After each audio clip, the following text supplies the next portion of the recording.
We had just fought the British to a standstill for the second time. By 1815, a wave of fierce national pride was sweeping across the United States. We had defended New Orleans against all odds. Our capital had been burned, but we survived, and the vicious partisans screaming between the Federalists and the Democratic Republicans had finally died down. James Monroe took the presidency, and a Boston newspaper famously declared it an era of good feelings.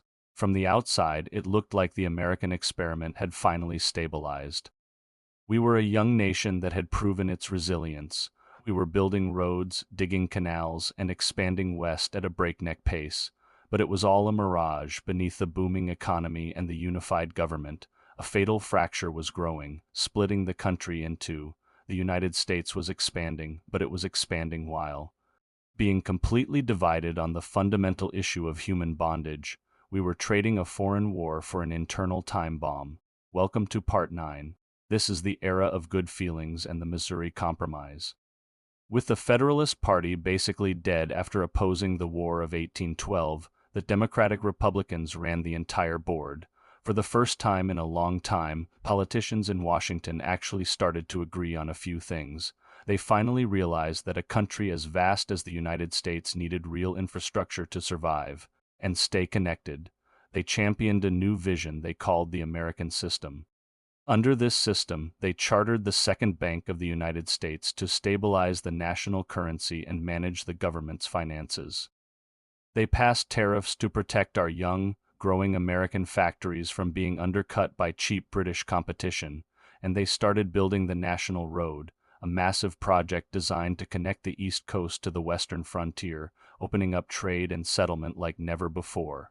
For a brief, shining moment, it truly felt like the North, the South, and the West were all working together, rowing in the same direction to build a continental superpower. It was a period of incredible optimism. But infrastructure and banks can only cover up deep cultural divides for so long. The real problem wasn't about roads or tariffs.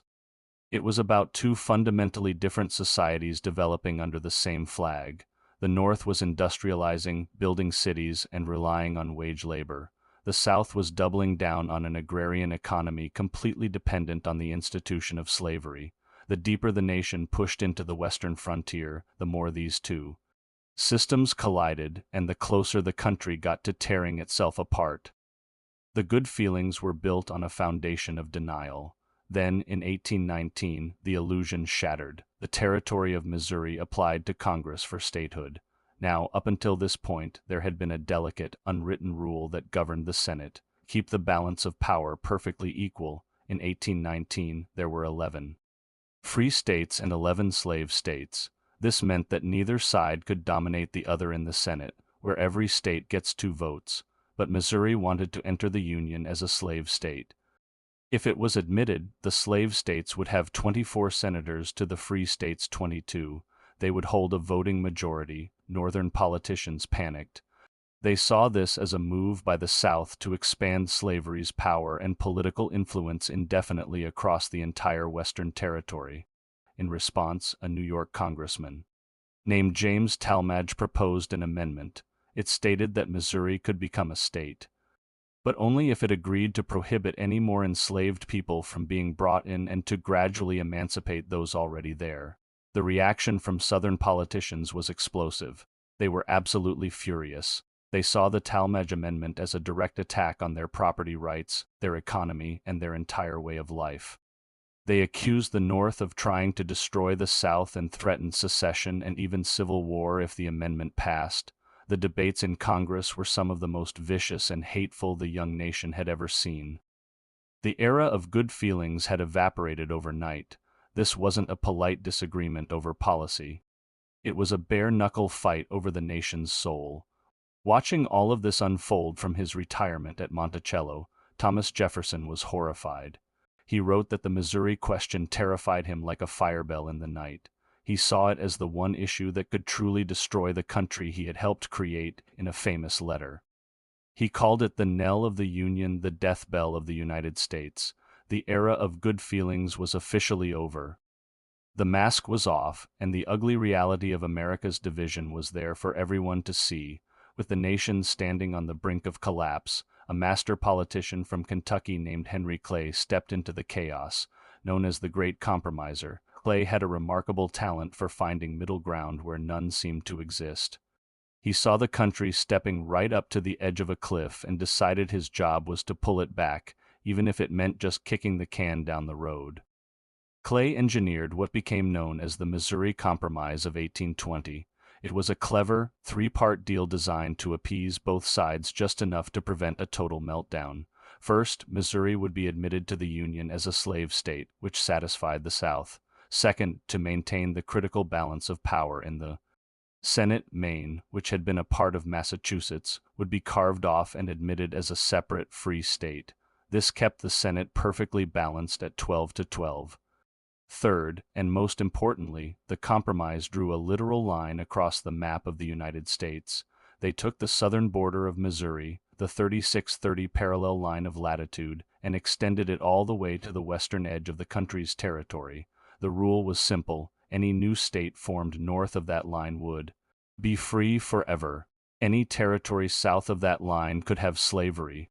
On the surface, it worked. The compromise passed. It temporarily stopped the threats of secession and cooled the rage in Congress. A civil war was averted.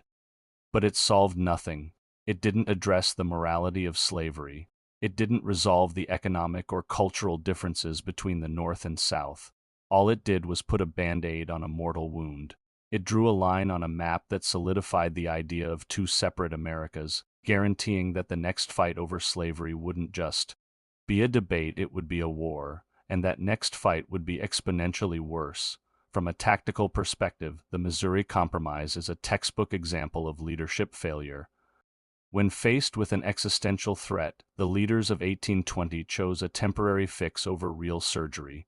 They protected their own political careers and the short-term stability of the Union, but they left the ultimate bloody price to be paid by the next generation. 30 years later, that bill would come due in the form of the Civil War. We see this exact same kind of strategic cowardice today, whether it's in our schools, where we sometimes lower standards just to pass students along instead of fixing the root causes of their struggles, or in how we handle our combat veterans, burying them in bureaucratic delays and paperwork rather than fundamentally fixing the VA system. During my 12 years as a teacher in the classroom, I saw firsthand what happens when adults in charge refuse to make the hard but necessary calls. The burden always falls on the youth. A nation, just like a person, that ignores its deepest fractures will eventually be swallowed by them. The lesson from 1820 is that kicking the can down the road isn't a strategy. It's a surrender. True leadership means confronting the firebell in the night, not just hitting the snooze button and hoping it goes away. If you want the unfiltered truth and more tactical lessons from the front lines of history, I invite you to join the Veteran Perspectives community on Substack. We talk about how to fix our schools, how to truly support our veterans, and how we can demand better leadership by looking at the hard, unvarnished reality of our past. Join the platoon and let's start tackling these problems head on. Thanks for watching.